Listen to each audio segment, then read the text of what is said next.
We also know that there is a distinct problem when it comes to football fans, and indeed racism, not just in football, but also in sport and in the country itself. The question is, how do we stop it? Tony Burnett is CEO of Kick It Out, campaigning for equality in football. Joins me now. Tony, good morning. Morning, James. Look, we've clearly got a problem, not just within football, but within society. Racism hasn't gone.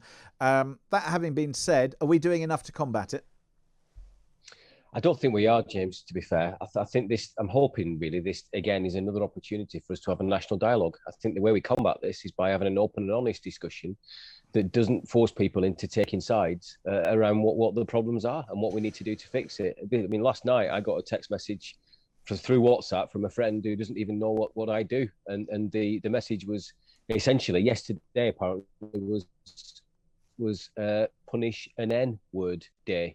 And the things that you could do to black people range from spitting at them through to lynching, and various points awarded to each one of those things. So we've got a problem. We've got a problem. We need to talk about it.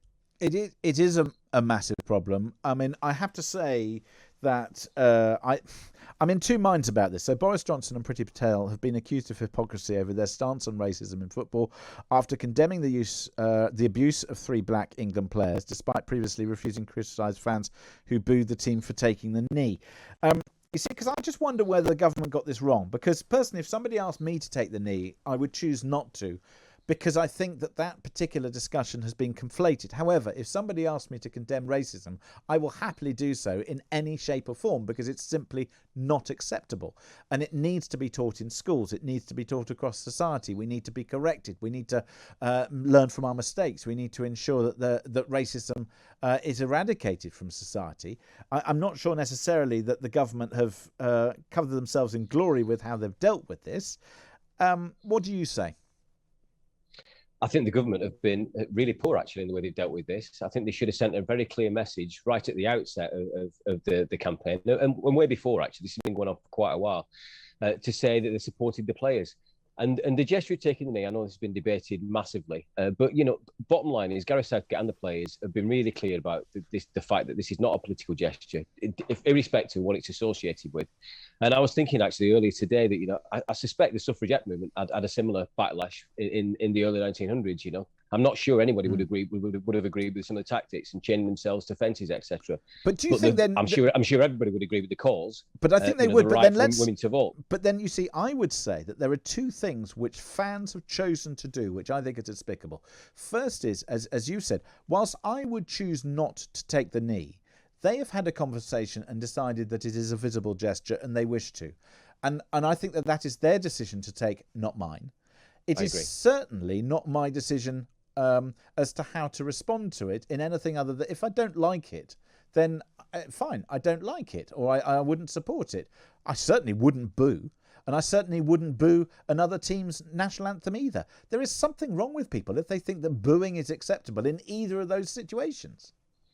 I completely agree, James. I absolutely agree. And for politicians to essentially kind of advocate for that early on in this competition was a disgrace. And I think part of the problem here is when we get involved in populist politics, this is too important a subject to get involved in populist politics, and it's divisive. And the only way we come together is having an open conversation where people don't take sides, where people just listen and understand what's going on and what we need to do to fix it. But you're absolutely right. I've been an England fan for 40 years, ever since I kind of got involved in football. I've never, ever booed my national team. I can't think of anything less patriotic than booing my national team. And these people who booed our players call themselves patriots. I find it bizarre, actually. It's just a strange set of events. Is it a football problem or a society problem? It's a society problem. This is issues around racism and a lack of respect for others have been going on for a number of years now, and I think it's been probably well documented that this discussion has probably been going on since the Brexit campaign started. I don't think we've healed and repaired the division that was caused through that campaign in terms of the way it was positioned and the rhetoric that became popular through that. And I think we're just seeing the backlash of that now. I think it's become okay to have views about others that are just have been unpalatable for years, and I think we need to talk about that. I think we certainly do need to talk about it. I think something else we need to talk about is Marcus Rashford, because when we talk in this country about class, one thing that I've said is that the way that he has responded to the comments that have been made about him on social media and indeed on his mural is class. He has responded in such a classy way as to identify and shine the light on those people who are prepared to make those comments. We need to learn from him. I don't care whether he's 23 or 103. The guy's got sense. The guy's got class. Completely, James, and I'd apply that to the whole squad. I mean, I've been so impressed and proud to be English, and I always am, but even more so in the last few weeks. I think the way Gareth Southgate has led that squad and presented his leadership credentials has been absolutely outstanding. And the players, I can't think of a tournament where the players have showed such integrity, such decent values and a kind of common purpose. It's just been fantastic. And Marcus Rashford is just a great example of that. He's not played a huge amount of football, and yet he's been absolutely 100% committed to the cause. And what he said in the last couple of days doesn't surprise me, because that is clearly a really solid young man. A credit to his family, a credit to our country. Just finally, to you, if the government could take any action, what would it be? I mean, for example, they've said, the social media companies, they must hand over these names. To me, it sounds like a little bit of they're going after the... they're going after the symptom. They're not going after the cause. They need to tackle the cause of racism, not necessarily the symptoms. I think you're spot on. I think absolutely the social media companies have much more to do, but the keys to that are also in the government hands through the online harms bill. But I think we need the bigger picture actually has got to include things like education. It can't be right that young people do not learn sufficient amounts of information around Black or Asian history so that they grow up and develop racist perspectives and racist views, because they're not being taught truths when it comes to an education system.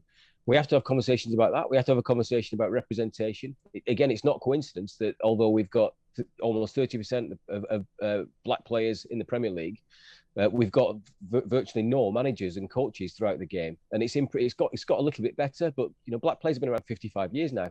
And we're still kind of having these conversations about representation. And it's not just football. That's replicated in every other industry. We haven't got a single Black CEO of our FTSE 100 organisations. So we need a conversation, and we need to kind of understand what the root causes are. You're absolutely right, and we need to be honest and genuine about those. Just finally, though, do you ever think that positive discrimination is the right way to deal with that, or do you think that simply adds to the problem? No, I mean, it's illegal, firstly. I think there's a misconception around positive discrimination. It's illegal in the UK and Europe, so it's never used. But I do think we need to do more to break down some of the barriers. So there's a huge myth of meritocracy, and I hear senior people talking all the time about the best people for the job should get the jobs.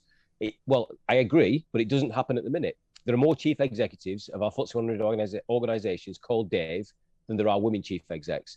No one can convince me that's a meritocracy. That's jobs for the boys. And those are the conversations we need to have to break down this myth that we're a meritocratic society and we just need to let the best people get on. The best people aren't getting on. Well, that's certainly a view. Tony Burnett, CEO of Kick It Out, campaigning for equality in football. Thank you very much indeed for joining us this morning and starting